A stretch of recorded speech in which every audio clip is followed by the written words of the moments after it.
നമ്മുടെയൊക്കെ മനസ്സിൻ്റെ ഉള്ളിൽ കുറെ ആഗ്രഹങ്ങളുണ്ട്, കുറെ കാര്യങ്ങൾ നടക്കണം. മോനിക്ക് നല്ലൊരു കല്യാണം കിട്ടണം, മോക്ക് നല്ലൊരു പുതിയാപ്പിളനെ കിട്ടണം, നല്ലൊരു വീട് വെക്കണം, നല്ലൊരു ജോലി വേണം, ഒരു സന്തോഷത്തോടുകൂടിയുള്ളൊരു ജീവിതം വേണം. ഇതല്ലേ നമ്മളെല്ലാവരും ആഗ്രഹിക്കുന്നത്.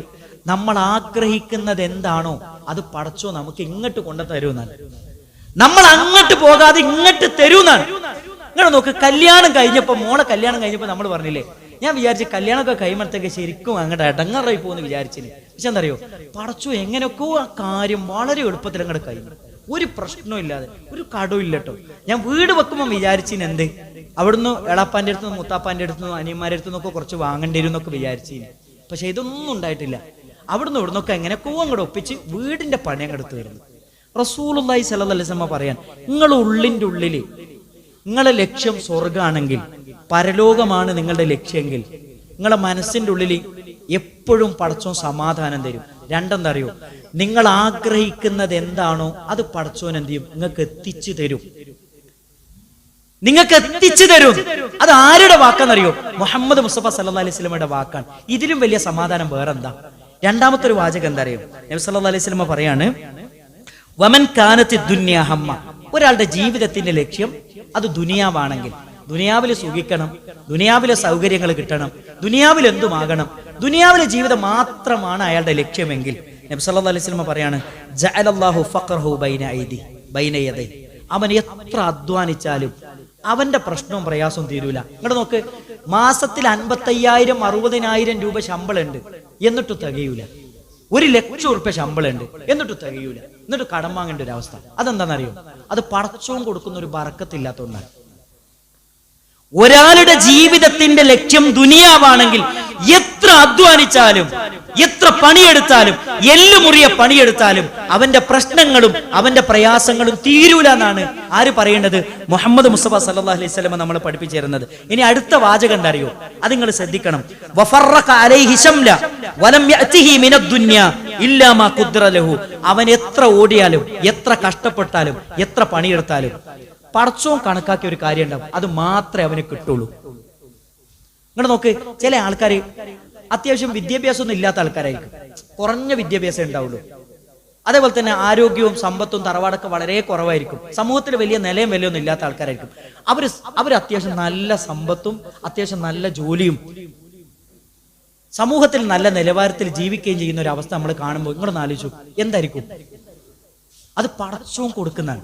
അപ്പൊ നമ്മൾ തിരിച്ചറിയേണ്ട ഏറ്റവും പ്രധാനപ്പെട്ട ഒരു വസ്തുത എന്താ അറിയോ, നമ്മുടെ വീടകങ്ങളിൽ നമുക്ക് സ്വസ്ഥതയും സമാധാനം വേണമെങ്കിൽ, ഒന്ന്, മനസ്സിന്റെ ഉള്ളിൽ ഞാൻ മരിക്കും, മരണാനന്തരം ഒരു ജീവിതമുണ്ട്, അവിടെ എനിക്ക് സ്വർഗം ലഭിക്കണം. ഇതായിരിക്കണം നമ്മുടെ ജീവിതത്തിന്റെ ലക്ഷ്യം.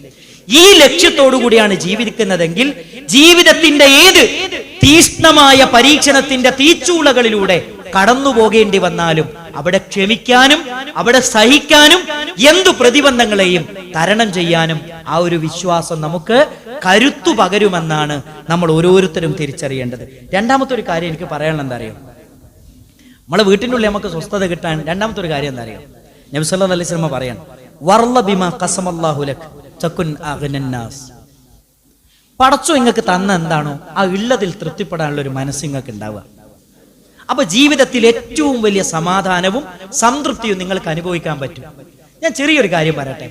ഇപ്പൊ നമ്മുടെ വീട്ടിൽ ഇപ്പൊ സ്വാഭാവികമായിട്ട് നമ്മുടെയൊക്കെ നാട്ടിൽ കല്യാണമൊക്കെ കഴിഞ്ഞ മക്കൾ എന്ത് ചെയ്യും, ചിലപ്പോ ഭർത്താവിനോട് തെറ്റിട്ട് നമ്മുടെ വീട്ടിലേക്ക് വരും.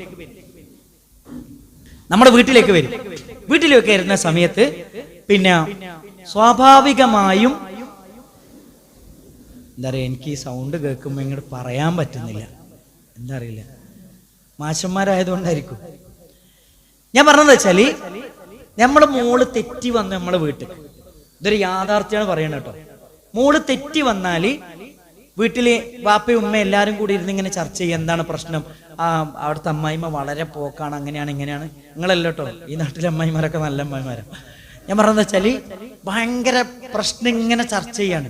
അപ്പൊ ഉമ്മ പറയുന്നൊരു ഡയലോഗാണ് വാപ്പാനോട്, ഞാൻ നിങ്ങളോട് പറഞ്ഞേനി ശരിക്കും നോക്കി കെട്ടിച്ചാൽ മതി, നിങ്ങൾ ശരിക്കും അന്വേഷിച്ചോ, അടുക്കള അന്വേഷിക്കണമെന്ന് ഞങ്ങളോട് പറഞ്ഞില്ലേ, നിങ്ങൾ അന്വേഷിച്ചിനോ? ഈ അന്വേഷിക്കാതെ കെട്ടിച്ചുകൊണ്ടല്ലേ ഇതൊക്കെ പറ്റിയത്.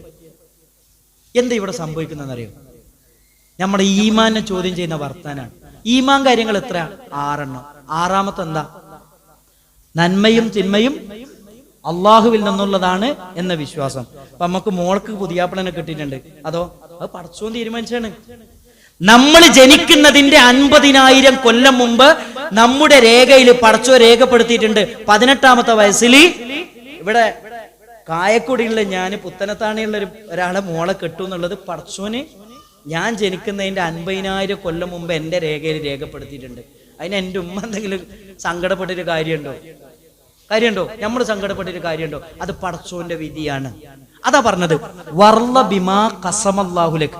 പടച്ചോ നിങ്ങൾക്ക് എന്താണോ വിധിച്ചത് അതിൽ തൃപ്തിപ്പെടാൻ നിങ്ങൾക്ക് കഴിയണം. തകുൻ അഗ്നന്നാസ്. അപ്പൊ നിങ്ങൾ ജനങ്ങളുടെ കൂട്ടത്തിൽ ഏറ്റവും സമാധാനവും സന്തോഷവും അനുഭവിക്കുന്നവരായി തീരും. അപ്പൊ നമ്മുടെ ഭർത്താവ്, നിങ്ങൾ നോക്ക്, ഇവിടെ ഇരിക്കുന്ന എല്ലാവർക്കും ഒരു പേപ്പറും പേനയും തന്നാൽ പുതിയാപ്പിളനെ പറ്റി നിങ്ങൾക്കുള്ള കുറ്റങ്ങളൊക്കെ നിങ്ങളൊന്ന് എഴുതി തരും എന്ന് പറഞ്ഞാൽ എല്ലാവരും എഴുതി തരും. പിന്നെ നല്ല പുതിയാപ്പിളൊക്കെ തന്നെയാണ്, എന്നാലും ഞാൻ ചോദിക്കുന്ന ചിലതൊന്നും മൂപ്പര് വാങ്ങിത്തരൂല അല്ലേ. എൻ്റെ വീട്ടിലൊന്ന് പോയിക്കോട്ടെ എന്ന് വെച്ചാൽ മൂപ്പര് വലിങ്ങനെ സമ്മതിക്കൂല. പിന്നെന്താ വെച്ചാൽ പിന്നെ എന്നും മൂപ്പര് യാത്രയാണ്, നമ്മളൊന്ന് പുറത്ത് കൊണ്ടുപോകാൻ മൂപ്പർക്ക് സമയമില്ല, മൊബൈൽ കൊണ്ടുള്ള കളിയാണ്. ഇങ്ങനെ കുറേ പരാതികൾ നമ്മളൊക്കെ പുതിയാപ്പിളാരെ പറ്റിയിട്ട് ചിലപ്പോൾ ഇങ്ങൾക്കൊക്കെ പറയാനുണ്ടാവും, പരാതികളും പരിഭവങ്ങളൊക്കെ ഉണ്ടാകും. അപ്പൊ നമ്മൾ തിരിച്ചറിയേണ്ട ഒരു കാര്യം എന്താ പറയുക, പടച്ചോൻ എനിക്ക് വിധിച്ചത് ഈ പുതിയാപ്പിളേനെയാണ്. നിങ്ങളൊന്ന് ആലോചിച്ച് നോക്ക്. ശരിക്കും നമ്മളൊന്ന് ഒറ്റക്ക് കിടക്കുന്ന സമയത്ത് നമ്മളൊന്ന് ചിന്തിച്ചു നോക്കുക.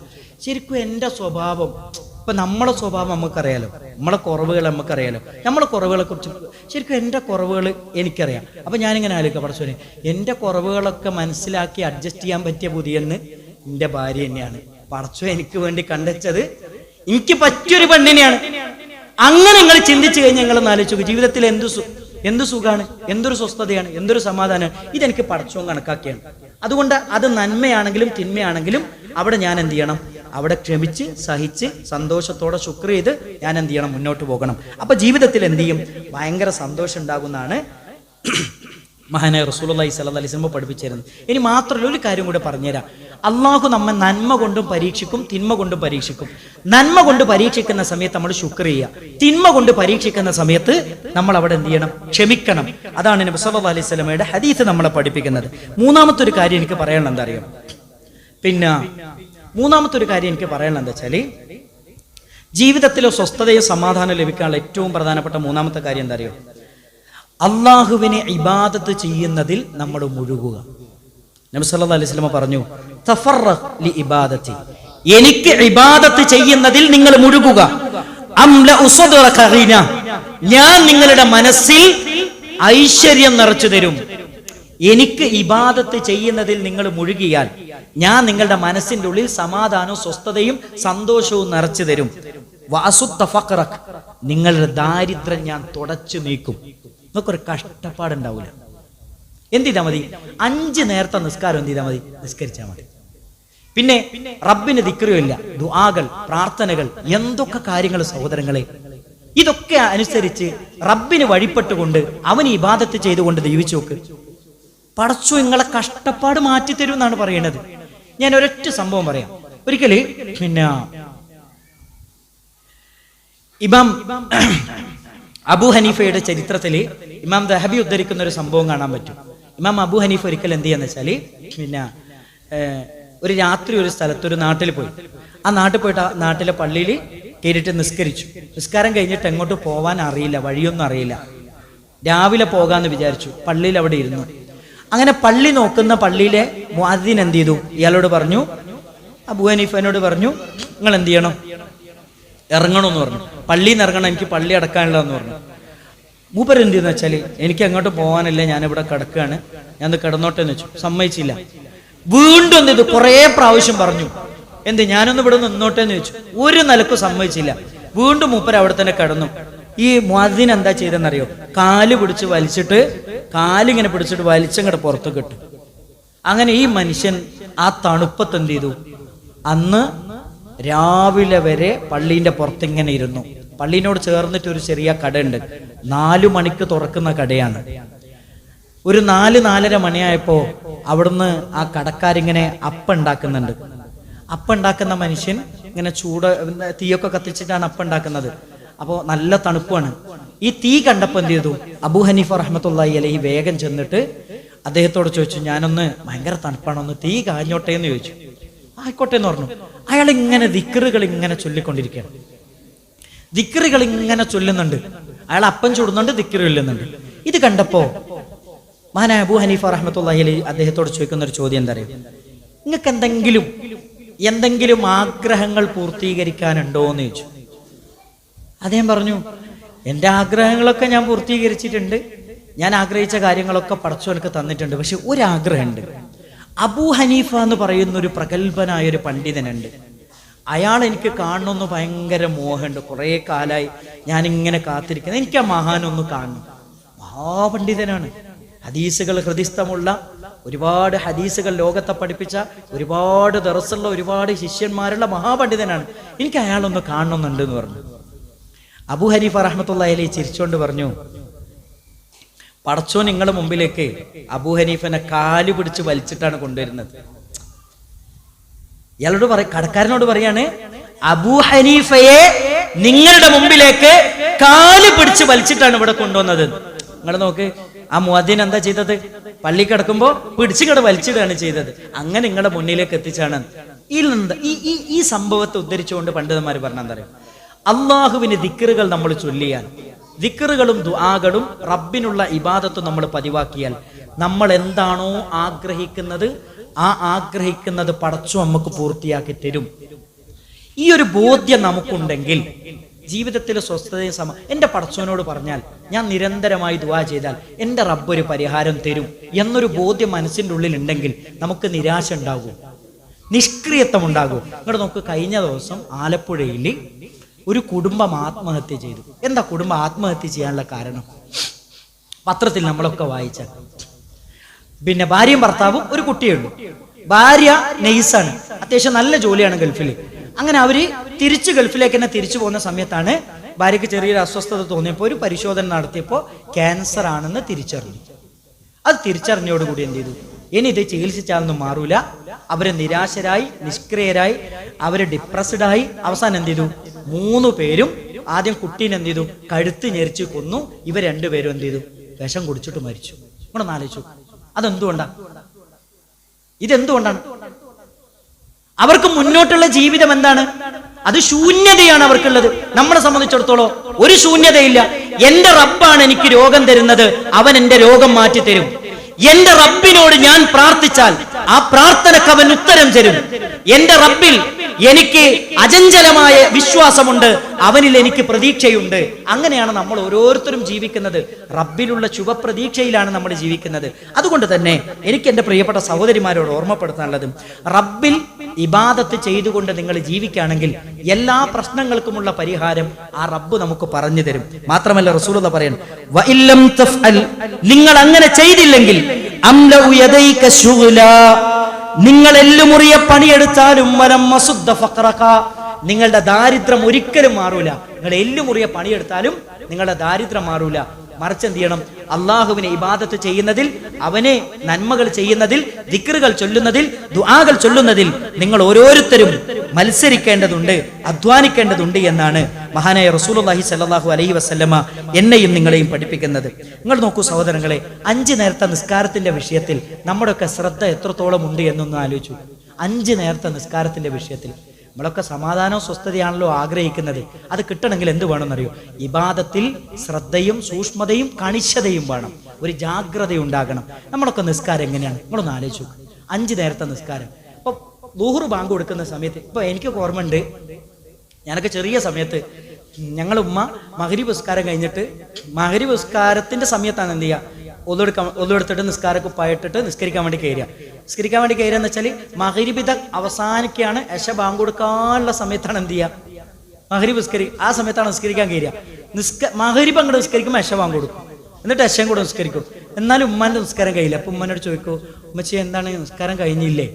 ആ മോനെ ളുഹ്റും അസറും കൂടെ നിസ്കരിക്കാനുണ്ട്. അപ്പൊ ളുഹ്റും അസറും മഗ്രിബ് ഇശായൊക്കെ ഒന്നിച്ച് ഖളാ കിട്ടുന്ന ഒരു പരിപാടി മുമ്പ് നമ്മുടെ നാട്ടിലുണ്ടായിരുന്നു. ഇന്ന് കുറച്ചൊക്കെ അതൊക്കെ തിരിച്ചറിവുള്ള ഒരു സമൂഹം ഇവിടെ ഉണ്ടായിട്ടുണ്ട് എന്നാണ് ഞാൻ മനസ്സിലാക്കുന്നത്.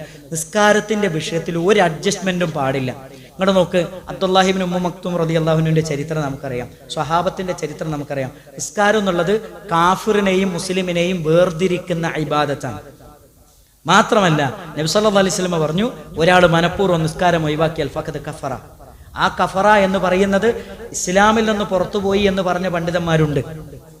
അല്ല, അവർ അള്ളാഹുവിനെ ധിക്കരിക്കുന്ന ഏറ്റവും വലിയ ധിക്കാരമാണ് ചെയ്തത് എന്ന് പറഞ്ഞ പണ്ഡിതന്മാരുണ്ട്. അതിൽ ഭൂരിഭാഗം പണ്ഡിതന്മാരും പറഞ്ഞു നിസ്കരിക്കാത്ത ഒരാളെ സംബന്ധിച്ചിടത്തോളം അവർ ദീനും തന്നെ പുറത്തുപോയി എന്നാണ്. അത് വളരെ പ്രധാനമാണ്.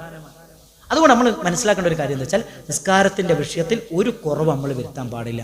നിസ്കാരത്തിന്റെ കാര്യം നമ്മൾ ശ്രദ്ധിക്കണം. അത് നമ്മുടെ വീട്ടിന്റെ ഉള്ളിൽ, നമ്മുടെ കുടുംബത്തിൽ സമാധാനം കൊണ്ടുവരുന്ന ഒന്നാണ്. നബി സല്ലല്ലാഹു അലൈഹി വസല്ലം പറഞ്ഞു, ഫർള് നിസ്കരിക്കേണ്ടത് അത് പള്ളിയിൽ വെച്ചാണ് ആണുങ്ങൾ. എന്നിട്ട് റസൂലുള്ളാഹി പറഞ്ഞു, ഫല്യജ്അൽ, നിങ്ങൾ എന്ത് ചെയ്യണം, സുന്നത്ത് നമസ്കാരങ്ങളെ നിങ്ങൾ ബാക്കി വെക്കണം നിങ്ങളുടെ വീട്ടിലേക്ക് വേണ്ടി. എന്തിനാണ് അത് ബാക്കി വെക്കുന്നത്? ഫഇന്നല്ലാഹ ജാഇലുൻ ഫീ ബൈതിഹി, അല്ലാഹു സുബ്ഹാനഹു വ തആല ആ നമസ്കാരത്തിലൂടെ നിങ്ങളുടെ വീട്ടിലേക്ക് ബറക്കത്ത് കൊണ്ടുവരുന്നതാണ്, സമാധാനം കൊണ്ടുവരുന്നതാണ്, റഹ്മത്തിന്റെ മലക്കുകളെ കൊണ്ടുവരുന്നതാണ് എന്ന് റസൂലുള്ളാഹി സ്വല്ലല്ലാഹു അലൈഹി വസല്ലമ നമ്മളെ പഠിപ്പിച്ചു തന്നിട്ടുണ്ട്. അതുകൊണ്ട് പ്രിയപ്പെട്ട സഹോദരങ്ങളെ, വീട്ടിൽ നിന്ന് നിസ്കാരം നടക്കണം. അത് വീട്ടിലേക്ക് റഹ്മത്തിന്റെ മലക്കുകൾ ഇറങ്ങി വരാനുള്ള മാർഗമാണ്. അതേപോലെ തന്നെ എനിക്ക് ഓർമ്മപ്പെടുത്താനുള്ളത്, വീട്ടിന്റെ ഉള്ളിൽ ഖുർആൻ ഓതുന്ന ഒരു സമ്പ്രദായം വേണം. ഖുർആൻ ഓതുന്ന വീട്ടിന്റെ ഉള്ളിൽ ഖുർആൻ ഓതുക. ആളുകൾ എന്തറിയോ, ഇന്ന് ആർക്കും സമയമില്ല. ഇങ്ങോട്ട് നോക്ക്, മഗ്‌രിബ് നിസ്കാരം കഴിഞ്ഞിട്ട് വീട്ടിന്റെ ഉള്ളിൽ ഇങ്ങോട്ട് നോക്ക്, മക്കള് വിളിച്ചിട്ട് പറയും, മക്കള് മോനെ ഖുർആൻ എടുത്തോട്, മോളെ ഖുർആൻ എടുത്തോട്, എല്ലാവരോടും ഇങ്ങനെ പറയും. എന്നിട്ട് ഉമ്മ എടുത്ത് അങ്ങോട്ട് പോകും. ഉമ്മ അങ്ങോട്ട് പോകും. ഉമ്മ എന്താ ചെയ്യുന്നത്? ഉമ്മ ഇങ്ങനെ തോണ്ടിയിരിക്കുകയാണ്. അല്ലേ? നിങ്ങളൊന്ന് ആലോചിച്ചു. മക്കള് നേരെ നോക്കുന്ന ആരെയാണ്? ഉമ്മാനെയാണ്. എങ്ങനെ നമ്മുടെ മക്കള് നന്നാകുക? മക്കളോട് നമ്മൾ പറയുന്നു മക്കളെ ഖുർആൻ ഓതണം. അപ്പൊ ഉമ്മക്ക് ഖുർആനൊന്നും ഓതാനില്ലേ? ഒരു കുട്ടിയും വാപ്പയും കൂടെ എൻ്റെ അടുത്ത് വന്നു. എന്താ പ്രശ്നം അറിയാം? ഇവന്റെ മൊബൈൽ ഉപയോഗം നിയന്ത്രണ വിധേയമല്ല, അനിയന്ത്രിതമായ ഉപയോഗമാണ്, അഡിക്റ്റ് ആണെന്ന് പറഞ്ഞിട്ട് പ്രശ്നം പരിഹരിക്കാൻ വേണ്ടി വന്നതാണ്. ആ കുട്ടി എന്നോട് ഇതൊക്കെ പാപ്പ പരാതിയൊക്കെ പറഞ്ഞ് പാപ്പ പുറത്തിറങ്ങിയ സമയത്ത് ആ കുട്ടി എന്നോട് ചോദിച്ചു, നിങ്ങള് വാപ്പ എത്ര സമയം മൊബൈൽ ഉപയോഗിക്കുന്നുണ്ടെന്ന് നിങ്ങൾക്ക് അറിയുമെന്ന് ചോദിച്ചു. എന്താ ഞാൻ പറയാ? വാപ്പ എത്ര സമയം മൊബൈൽ ഉപയോഗിക്കുന്നുണ്ടോന്ന് നിങ്ങൾക്ക് അറിയാമെന്ന് ചോദിച്ചു. ഇല്ല മോനെ, ഞാൻ അറിയില്ല. നിങ്ങളൊന്ന് ആലോചിച്ചു, നമ്മുടെ സ്ക്രീൻ ടൈം നമ്മളൊന്ന് ആലോചിച്ചു, നമ്മൾ എത്ര ടൈം നമ്മുടെ മൊബൈലിലാണ്. ഇപ്പൊ എന്താ ഒരു പ്രശ്നം എന്ന് വെച്ചാൽ, ഇന്നത്തെ സ്ത്രീകൾക്കൊക്കെ ഉള്ളൊരു പ്രശ്നം എന്ന് വെച്ചാൽ, 5ാം ക്ലാസ്സിന്റെ ഒരു ഗ്രൂപ്പ് ഉണ്ടാവും, പിന്നെ 8ാം ക്ലാസ്സിന്റെ ഒരു ഗ്രൂപ്പ് ഉണ്ടാവും, 10ാം ക്ലാസ്സിന്റെ ഒരു ഗ്രൂപ്പ്, പിന്നെ +1ന്റെ +2ന്റെ ഒരു ഗ്രൂപ്പ്, പിന്നെ അത്രയെ പഠിച്ചിട്ടുള്ളെങ്കിൽ കഴിച്ചലായി. വിദ്യാഭ്യാസം ഇല്ലാത്തതുകൊണ്ട് കഴിച്ചലായി എന്നല്ല കേട്ടോ. പിന്നെ ഡിഗ്രി ഉണ്ടെങ്കിൽ അതിൻ്റെ ഒരു ഗ്രൂപ്പ് ഉണ്ടാവും. ഡിഗ്രി ഓരോ degree first year, second year, third year അതിലൊക്കെ പോയ ടീമൊക്കെ ഉണ്ടാവും. പിന്നെ ലാസ്റ്റ് ഇയറിന് വേറൊന്ന്, പിന്നെ PG ഉണ്ടെങ്കിൽ അങ്ങനെ, പിന്നെ BEd ആണെങ്കിൽ അതിന് BEd ടീം വേറെ, ഇങ്ങനെയൊക്കെ എന്തുണ്ടാവും? ഒരു 150 ഗ്രൂപ്പ് ഉണ്ടാവും. ഈ 150 ഗ്രൂപ്പിലെ അമ്മായി കഥകൾക്കും ലൈക്ക് അടിക്കലും ടിക്ക് ചെയ്യലും ഷെയർ ചെയ്യലും മാത്രമായിരിക്കും നമ്മുടെ വീട്ടിലൊക്കെ പെണ്ണുങ്ങളെ സ്ഥിതി. ഞാൻ ഇവിടെ കോഴിക്കോട് പ്രസംഗിച്ച ചെന്ന സമയത്ത് എന്നോട് പറഞ്ഞേ, ഞാനിങ്ങനെ മൊബൈലുമായി ബന്ധപ്പെട്ടിട്ട് എങ്ങനെ കാര്യങ്ങളൊക്കെ ഇങ്ങനെ സംസാരിച്ചാണ്. അപ്പൊ സംസാരം കഴിഞ്ഞ ഉടനെ പിന്നെ ഒരു എയ്ത്ത് തന്നെ അസറിസ്കരിക്കാൻ വേണ്ടി ഞങ്ങൾ പിരിഞ്ഞു. അസറിസ്കരിക്കാൻ പിരിഞ്ഞിട്ട് ഞങ്ങൾ എന്ത് ചെയ്തെന്ന് വെച്ചാൽ, പിന്നെ അസറിസ്കാരം കഴിഞ്ഞിട്ട് വീണ്ടും ഞാൻ സംസാരിക്കാൻ തുടങ്ങി. അപ്പൊ ഒരു എയ്ത്ത്, പിന്നെ നിങ്ങൾ നേരത്തെ പറഞ്ഞു ഒന്നുകൂടെ പറയുമോ, എൻ്റെ പുതിയാപ്പിള വന്നിട്ടുണ്ട് എന്ന് പറഞ്ഞാല് ഈ പ്രശ്നം അവർ അനുഭവിക്കുന്നുണ്ട് എന്നുള്ളതാണ്. അപ്പൊ ഞാൻ പറഞ്ഞതെന്ന് വെച്ചാൽ, നമ്മൾ ഓരോരുത്തർ തിരിച്ചറിയേണ്ടതെന്ന് അറിയാം, നമ്മുടെ മക്കൾ അല്ലബിനാ ഉസിറു അബീഹിം, മാതാപിതാക്കളുടെ രഹസ്യമാണ് മക്കള്. അതുകൊണ്ട് എൻ്റെ രക്ഷിതാക്കളോട് എനിക്ക് പറയാനുള്ള എന്താ അറിയാം, ഈ മൊബൈൽ എന്താ അറിയാം, കുട്ടികൾ പഠിക്കുന്ന 2 മണിക്കൂർ സമയത്ത് നമ്മൾ മാറ്റി വെക്കുക. എന്നിട്ട് 2 മണിക്കൂർ ഇതങ്ങോട്ട് ഓഫാക്കി വെച്ചിട്ട് അല്ലെങ്കിൽ സൈഡിക്ക് മാറ്റി വെച്ചിട്ട്, ലോകം തകരുകയാണ് തകരട്ടെ, വീട് തകരുകയാണ് തകരട്ടെ, ബിസിനസ് തകരുകയാണ് തകരട്ടെ, എന്താ പ്രശ്നം? ഒരു 2 മണിക്കൂർ മാറ്റി വെച്ചൂടെ നമുക്ക് മക്കൾക്ക് വേണ്ടിയിട്ട്? നമ്മളെ വീട് തകരുമോ? നമുക്ക് വന്നുകൊണ്ടിരിക്കുന്ന ശമ്പളം ഇല്ലാതാവുമോ? ഭർത്താവ് നമ്മളോട് ചൂടാവോ? നമ്മളുമായിട്ട് നമ്മുടെ ഒരു സർക്കിളിലുള്ള ആൾക്കാരോടൊക്കെ നമുക്ക് പറയാൻ പറ്റും, ഉമ്മാനോട് പറയാൻ പറ്റും, എല്ലാവരോടും പറയാൻ പറ്റും. പിന്നെ 7 to 9 ആ സമയത്ത് തന്നെ വിളിക്കണ്ട കേട്ടോ. കാരണം വെച്ചാൽ കുട്ടികളെ കൂടെ ഞാൻ ഇരിക്കേണ്ടി വരും, കുട്ടികളെ കൂടെ ഞാൻ ഇരിക്കേണ്ടി വരും. ഇല്ല എന്താ ഉണ്ടാകുന്നറിയോ, കുട്ടികൾ ഇങ്ങനെ ഉമ്മ എന്താ കാണുന്നത്, ഉമ്മ എന്താ കേൾക്കണേ, ഒരു ഖുർആൻ ഓതുന്നുണ്ടാവും, പകുതി ഓതിയിട്ടുണ്ടാവും, അമ്മയത്തെ സാലൂനൊക്കെ ഓതിയിട്ട് പകുതി ആയിട്ടുണ്ടാവും. ഓരോ മനസ്സിൻ്റെ ഉള്ളിൽ എന്തായിരിക്കും, ഉമ്മ എന്താ കാണുന്നുണ്ടാവുക, ഉമ്മ എന്താ കേൾക്കുന്നുണ്ടാവുക, ഇതായിരിക്കും ആ കുട്ടീൻ്റെ മനസ്സിലുണ്ടാവുക. ഉമ്മ അതൊക്കെ കണ്ടിട്ട് എപ്പോഴാണ് ഇപ്പം നമ്മൾ ഉപയോഗിക്കുമ്പോഴത്തേക്ക് GB ഒക്കെ തീർന്നു പോകും, ഇതൊക്കെ ആയിരിക്കും കുട്ടികളുടെ മനസ്സിൻ്റെ ഉള്ളിൽ ഉണ്ടാവുക. അതുകൊണ്ട് എന്താ ചെയ്യേണ്ടതെന്ന് വെച്ചാൽ ഒരു 2 മണിക്കൂർ സമയം നിങ്ങൾ കുട്ടികളെ കൂടെ ഒന്നിരിക്കുക. പക്ഷേ ആ വിഷയം ഇവിടെ വരുന്നുണ്ട്, ഞാൻ അതുകൊണ്ട് കൂടുതലൊന്നും സംസാരിക്കുന്നില്ല. വേറൊരു കാര്യം എനിക്ക് ചേർത്ത് പറയാനുള്ളത് എന്താ വെച്ചാൽ, പിന്നെ ഇതിൻ്റെ കൂടെ ചേർത്ത് പറയാനുള്ളൊരു വളരെ പ്രധാനപ്പെട്ട വിഷയം എന്താ പറയുക, നമ്മുടെ വീട്ടിലേക്ക് നമ്മൾ കയറി വരുമ്പോൾ വീട്ടിലേക്ക് പ്രവേശിക്കുമ്പോൾ ബിസ്മില്ല എന്ന് പറഞ്ഞിട്ട് നമ്മൾ പ്രവേശിക്കുക. നിസ്സാരമാണ്. ബിസ്മില്ല എന്ന് പറഞ്ഞിട്ട് പ്രവേശിക്കുക. അങ്ങനെ പറഞ്ഞാൽ പിശാച് എന്ത് ചെയ്യും? അവന്റെ കൂട്ടാളികളോട് പറയും, ഈ വീട്ടിൽ നമുക്ക് താമസിക്കാനുള്ള സൗകര്യമില്ല. ഭക്ഷണം കഴിക്കാൻ വേണ്ടി എല്ലാവരും ഇരുന്നു, ബിസ്മില്ല എന്ന് പറഞ്ഞിട്ട് ഭക്ഷണം കഴിക്കാൻ പിശാച് പറഞ്ഞു കൂട്ടാളികളോട്, നമുക്ക് ഇവിടെ തിന്നാനുമില്ല. നമ്മുടെ മുഖ്യ ശത്രു ആരാ? ഒരിക്കലും ഭർത്താവിന്റെ ഉമ്മയല്ല, അല്ലേ? ഒരിക്കലും ഭർത്താവിന്റെ ഉമ്മല്ല. നമ്മളെ മുഖ്യ ശത്രു ആരാ? ശൈത്താനാണ്. ശൈത്താന്റെ പണി എന്താ? ഭാര്യനെയും ഭർത്താവിനെയും തെറ്റിപ്പിക്കുക, കുടുംബം തകർക്കുക. ഇതാണ് ശൈത്താന്റെ പണി. അപ്പോ ആ ശൈത്താന് ഊണും ഉറക്കവും നൽകി സൗകര്യം ചെയ്തു കൊടുക്കരുത് നമ്മൾ ഒരിക്കലും. അവനെ എങ്ങനെയൊക്കെ വീട്ടിൽ നിന്ന് ഓടിക്കാൻ പറ്റുമോ അങ്ങനെയൊക്കെ നമ്മൾ വീട്ടിൻ്റെ ഉള്ളിൽ നമ്മൾ ഓടിക്കണം. അതിനാണ് എന്ത് ചെയ്യേണ്ടത്? വീട്ടിൽ കയറുമ്പം ബിസ്മില്ല പറയാം. വീട്ടിലെ സമാധാനമാണല്ലോ നമ്മുടെ വിഷയം.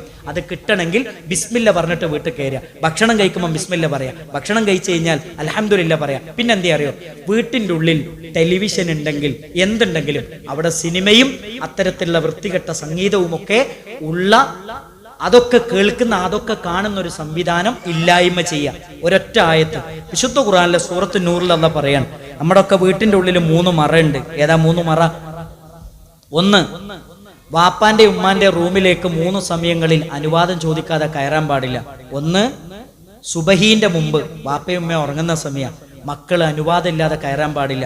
2, വഹീനത്തലഊന സിയാബക്കും മിനൽ ലഹീറ, വസ്ത്രങ്ങൾ അയച്ചു വെച്ച് വിശ്രമിക്കുന്ന ഉച്ച സമയം അനുവാദമില്ലാതെ റൂമിൽ കയറാൻ പാടില്ല. 3, വമിൻ ബഅദി സ്വലാത്തിൽ ഇശാ നമസ്കാര ശേഷം അനുവാദമില്ലാതെ റൂമിൽ കയറാൻ പാടില്ല. ഈ 3 സമയത്തെക്കുറിച്ചും ഖുർആൻ പറഞ്ഞ എന്താ അറിയോ? സലാസു ഔറാത്തിൻ ലക്കും, നിങ്ങളുടെ വീടുകളിലെ 3 ഔറത്താണ്. അത് മറക്കണം. അത് കുട്ടികൾ കാണരുത്, കുട്ടികൾ കേൾക്കരുത്, കുട്ടികൾ സാക്ഷ്യം വഹിക്കരുത്. പരിപാവനമാണ്. എന്താ നമ്മൾ ചെയ്തത്?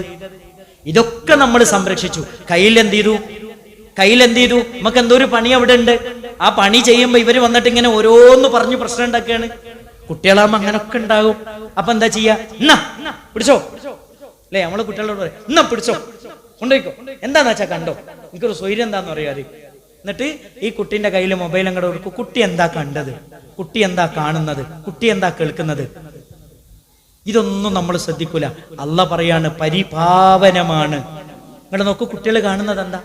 സിനിമയും സീരിയലൊക്കെയാണ് കാണുന്നത്. അതിലെന്താ പറയുന്നത്? അവിഹിത ബന്ധം എന്ന് പറയുന്നത്, പ്രേമം എന്ന് പറയുന്നത്, പ്രണയം എന്ന് പറയുന്നത്, അതൊക്കെ ഉണ്ടാകണം മക്കളെ. അതൊന്നും ഇല്ലെങ്കിൽ ബുദ്ധിയില്ലാത്ത രോഗമുള്ള ആൾക്കാരെ പോലെയാണ്.